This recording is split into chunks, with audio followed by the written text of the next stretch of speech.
Ladies and gentlemen, buenos dias. And for those who speak a little Mandarin, ni hao. That's good, thank you. And then if you're from Dangriga, buiti binafi. I'd like to first recognize my colleague from the National Assembly, Area Representative for Cayo West, Honorable Jorge Espat, Her Excellency Li-Wen from our embassy here of Taiwan, here in Belize, His Lordship Jorge Rosales, Mayor of Benqueviejo, my colleague from the Ministry of Education, Culture, Science and Technology, Chief Education Officer Yolanda Gongora, and my very good friend and District Education Manager for the Cayo District, Mr. Jamur Lopez, my friend from the Taiwanese Embassy here, Mr. Lanier, we know each other for so long now, and sadly I will report that he will be leaving us soon, so we have to take advantage of the few days that he has with us. Distinguished Principal Cathy Jones, thank you so much for you and your team inviting us from the ministry as I represent Minister Francis Fonseca and our team today at this very important occasion. Vice Principal Mrs. Neil Arnold, teachers and staff, students, ladies and gentlemen, and if I missed anybody, my apologies, but certainly it's a pleasure for me to be here at this very important occasion. It's the 40th anniversary of Mopan Technical High School, 40 years of empowering minds, paving pathways through endless discovery. Such a beautiful theme for today, and one that resonates, I'm sure, with all the people who have contributed to this institution over the years, all the students who have graduated, all the teachers who have contributed, the principals and everyone else. Your mantra, your slogan, Caminando se abre caminos. Such a lovely theme, a slogan that links up with your team today. Because as your opening remarks from your student this morning, Head Prefect Mr. Ivan Flowers said so eloquently that there are so many things that has been done here at this institution over the last 40 years. And to say that as you are walking, you're opening new paths, that is so indicative of what education is about, of what quality, effective education is about. It's about giving young students, giving you young students, as was said, the confidence that when you leave the walls, the borders of your school, that you will be equipped to continue to open paths ahead. Whether it is that you will be going on to tertiary education, whether it is that you will become an entrepreneur, or whether it is that you will take the skills that you have gained here at this lovely institution to build other institutions in our country. And that is what effective education is all about. In our curriculum work across the country, we use a slogan to make that very point in terms of our work to transform education, to make it high quality education, to make it accessible education, to make it equitable education where everybody has a chance to be empowered, all young people across this country. And that slogan is something borrowed from the Latin community, the Hispanic community, which says that en el camino se arregla la carga.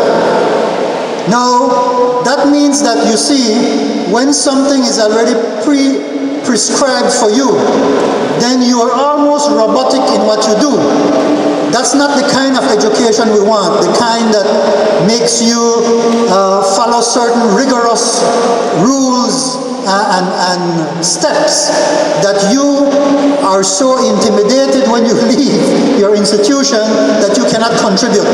On the contrary, it's the education that we see that you are gaining here today over the years. An education that says that when you go out there in the real world, there is no exact formula to deal with the uncertainties that are out there. Now, there are principles and values that are eternal, that you can rely upon when you go out there. Principles, for example, of collaboration, right? Of working with each other in partnership. These are the kinds of things you learn when you do projects together. When you have a technical education, you have to work with your colleagues to make things successful. That is so important. Other principles, for example, of character, meaning that you have integrity, meaning that when you say something, you will try as best as you can to follow through, meaning that you will be honest as best as you can every day to live out those principles. These are important. We talk about emotional intelligence, meaning that before we can point to someone's so-called weaknesses, we must look inside of ourselves first to try to fix ourselves first. Right? There's a Bible passage that says, do not look at the splinter in your neighbor's eye, but check the log that is in your own. This is important. These are the kinds of eternal principles that you will take with you. And these are the kinds of values and what we call competencies in our national curriculum framework that we aim to build in all of our students across our country going forward. And we have learned from the experiences of a school like Mopan, like here, your school, that you have been doing these things for all these years. You have been ensuring that your students are competent, and that's why they go out there in the real world and have that positive impact on the development of our country. As we thank people who have contributed over the years, as we thank everybody who we see here representing different organizations, as we thank colleague members of government who from different administrations have come and made their impact, different mayors, different people in our administration, etc., in the Ministry of Education, other ministries who have contributed. As we thank our international partners, like the wonderful people of Taiwan, who have given so much to us, we are truly grateful. We're truly grateful for everyone who has made this possible, who has made it possible for us to stand here today, 40 years later, and celebrate success. That in itself is a testament to everybody's sacrifice over the years. We're truly grateful to all of you. We must not forget the everyday citizen of Belize, whose taxes pay every day for the general budget of the country.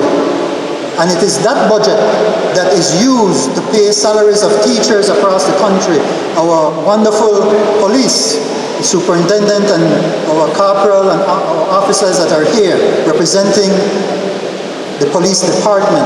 It is your parents, the regular person who, through their toil, through their work, earnings, then paying their taxes, that comes back to the general revenue of government, and we're able to do so much. So we cannot forget our very own citizens who sacrifice every day for what we do. As we go forward, lovely, beautiful young students, I want to leave you with a message, a very simple message, that the next 40 years is in your hands. The next 40 years is literally in your hands. Take some time to figuratively look at your hands right now. Do this, come on, yes? See, I see a young man and he's really looking deeply into his hands, right? Look at your hands. Well, your hands is symbolic of the work that you will be doing going forward as you mature, as you go through school, farther in school, or as you start to form a family. We see that it's our hands that we use when we pray, right? We do our hands like this, and this is across various cultures, right? You see it in the Christian tradition, you see it in other traditions, right? You see it in the Asian traditions when you bow. It's because we see that we have some meaning that we have to fulfill in our lives. So the next 40 years is really and truly in your hands. And we want you to take that responsibility very seriously. We want you to reflect on what kind of parent you're going to be, what kind of father you're going to be, what kind of mother you're going to be in the next 10, 15 years down the road. You want to think about your own experiences and figure out what your children will need from you in the future.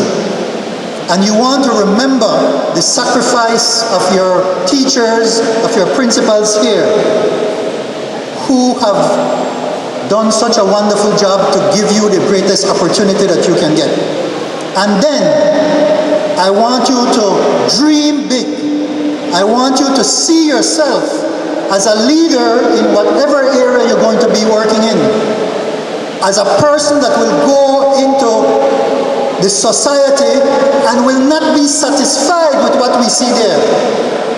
That you will want to improve upon what is there. This is your challenge. This is the challenge that we, your elders, are putting to you. That you can create a Belize that is even better than what we have tried to do for you. That you can, whatever you imagine can be accomplished. That is the challenge I leave to you, and I leave that with confidence because I see it in all of your eyes as I look upon you this morning, that you will be able to make Belize even greater than it is today. So with that, I say thanks for the opportunity for inviting us again, and may God bless each and every one of you. Thank you.